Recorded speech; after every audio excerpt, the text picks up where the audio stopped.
Welcome to KRR kitchen. இன்றைக்கி நம்ம கிச்சனில் நல்ல ஒரு அருமையான சுவையில் பசலைக்கீரை கூட்டு எப்படி செய்கிறதுன்னு தான் பார்க்க போகிறோம்.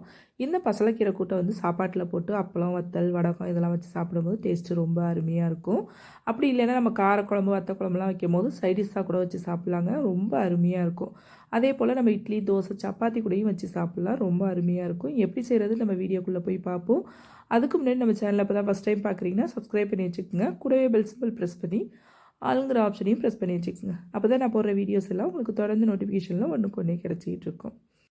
இப்போ இந்த பசலைக்கீரை கூட்டு செய்யறதுக்கு நம்ம பருப்பு வேக வச்சு எடுத்துக்குவோம். அதுக்கு பார்த்திங்கன்னா 1/2 டம்ளர் அளவுக்கு துவரம்பருப்பு எடுத்துருக்கேன். ஒரு 1½ டேபிள் ஸ்பூன் அளவுக்கு பாசிப்பருப்பும் சேர்த்து நல்லா கழுவிட்டு ஒரு 2 தடவை கழுவிட்டு அதுக்கப்புறம் வேக வச்சுக்குவோம். இது கூடவே பார்த்திங்கன்னா ஒரு சின்ன துண்டு பெருங்காயம், ஒரு 10-15 சின்ன வெங்காயம், ஒரே ஒரு தக்காளி பழம் நல்லா பெரிய சைஸில் உள்ளது, சின்னதாக இருந்தால் 2 எடுத்துக்கோங்க. ஒரு 4 பூண்டு பல் சேர்த்துட்டு பருப்பு முழுகிற அளவுக்கு தண்ணி ஊற்றி கொஞ்சமாக 1 டீஸ்பூன் அளவுக்கு நல்லெண்ணெயும் சேர்த்துக்கிறேன்.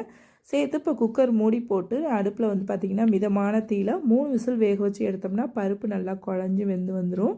இப்போ பருப்பு வேக வச்சு எடுத்துகிட்டு நம்ம கூட்டு எப்படி செய்கிறதுன்னு பார்ப்போம். இப்போ பார்த்திங்கன்னா பருப்பு நல்லா வேக வச்சு எடுத்துட்டேன். பருப்பு பாருங்கள் நல்லா வெந்து வந்திருக்கு. இது லைட்டாக கரண்டி வச்சு இது போல் நல்லா மசிச்சு விட்டாலே போதும். நல்லா சாஃப்டாக நமக்கு குழஞ்சி வந்துடும். இப்போ பருப்பை மசிச்சு ஒரு ஓரமாக எடுத்து வச்சுட்டு இது தாளிக்கிறதுக்கு பார்த்திங்கன்னா அடுப்பில் ஒரு கடாய் வச்சுருக்கேன். ஒரு 2 டீஸ்பூன் அளவுக்கு எண்ணெய் சேர்த்து நல்லா காஞ்சதுக்கப்புறம் 1 டீஸ்பூன் அளவுக்கு கடுகு உளுந்து சேர்த்துட்டு ஒரு 1/4 டீஸ்பூன் அளவுக்கு ஜீரகம் சேர்த்து நல்லா பொரிய விட்டுக்குங்க. நல்லா பொரிஞ்சதுக்கப்புறம் பார்த்திங்கன்னா ஒரு 2 வரமிளகாய் கிள்ளிட்டு வச்சுருக்கேன், அதையும் சேர்த்து கலந்து விட்டுக்கிறேன். ஒரு பெரிய வெங்காயம் கட் பண்ணி வச்சுருக்கேன், அதையும் சேர்த்து நல்லா வதக்கிக்குவோம். இப்போ வெங்காயம் நல்லா கண்ணாடி பக்குவத்துக்கு வதங்கினதுக்கப்புறம் நம்ம வேக வச்சு வச்சுருக்க பருப்பை இது கூட சேர்த்து கொஞ்சமாக தண்ணி சேர்த்துக்கிறேன். இது கூடவே பார்த்திங்கன்னா 1 டீஸ்பூன் அளவுக்கு குழம்பு மிளகாத்தூள் சேர்த்துருக்கேன். அப்புறம் ஒரு 1/4 டீஸ்பூன் அளவுக்கு மஞ்சத்தூள் சேர்த்து நல்லா கலந்து விட்டுருங்க. இப்போ இது லைட்டாக இது ஒரு கொதி வரட்டும். அப்புறம் பார்த்திங்கன்னா ஒரு கட்டு பசலைக்கீரை எடுத்து நல்லா ஆஞ்சிட்டு ஒரு 2-3 தடவை நல்லா கழுவிடுங்க. கழுவிட்டு அதுக்கப்புறம் இது போல் கட் பண்ணி எடுத்துக்குங்க. நல்லா சுத்தமாக கழுவிட்டு கட் பண்ணி வச்சுருக்கேன். இப்போ இந்த கூட்டுக்கு தேவையான அளவு உப்பும் சேர்த்து நல்லா கலந்து விட்டு நம்ம கட் பண்ணி வச்சுருக்க பசலைக்கீரை இதில் சேர்த்துக்குவோம். சேர்த்து விட்டு நல்லா ஒரு தடவை கலந்து விட்டுருங்க. இந்த கீரை பார்த்திங்கன்னா 2லேருந்து ஒரு 3 நிமிஷத்துக்குள்ளே டக்குன்னு வெந்து வந்துடும். மூடி போட்டு வேக வைக்க வேணாம், ஓப்பன்லேயே வேக வச்சு எடுத்துக்குவோம். இப்போ கீரை நல்லா வேகட்டும். அதுக்குள்ளே நம்ம இந்த கூட்டுக்கு தேங்காய் அரைச்சி எடுத்துகிட்டு வந்துடுவோம். அதுக்கு பார்த்திங்கன்னா ஒரு மிக்ஸி ஜாரில் ஒரு 4 டேபிள் ஸ்பூன் அளவுக்கு தேங்காய் துருவல் சேர்த்துருக்கேன். இப்போ இந்த தேங்காய் கூடயே பார்த்திங்கன்னா ஒரு 1/2 டீஸ்பூன் சோம்பு, 1/2 டீஸ்பூன் ஜீரகம் சேர்த்து தண்ணி ஊற்றாமல் இது போல் கொரப்பாக அரைச்சி எடுத்துக்குங்க.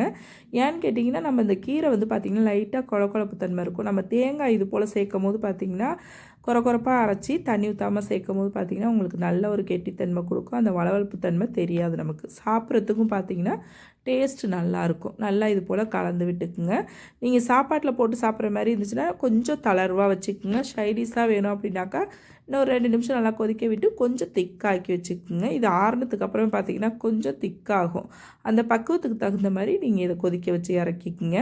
ரொம்ப நாளே ஆகாது, ரொம்ப சீக்கிரமாகவே செஞ்சிடலாம் இந்த பசலைக்கீரை கூட்டு. அவ்வளோதான், ரொம்ப சூப்பராக அருமையாக ரெடி ஆகிடுச்சு பாருங்கள். நல்லா சாப்பாட்டில் போட்டு சாப்பிட்றதுக்கும் சரி, சாப்பாட்டுக்கு சைடிஷாக வச்சு சாப்பிட்றதுக்கும் ரொம்ப அருமையாக இருக்குங்க. கண்டிப்பாக ட்ரை பண்ணி பாருங்கள். குழம்பு ரெசிபி இதே போல் சைடிஷ் ரெசிபிலாம் நிறைய நம்ம சேனலில் போட்டிருக்கேன். அதோட லிங்க் எல்லாம் உங்களுக்கு டிஸ்கிரிப்ஷனில் கொடுக்குறேன், தேவைப்படுறவங்க செக் பண்ணிக்கோங்க.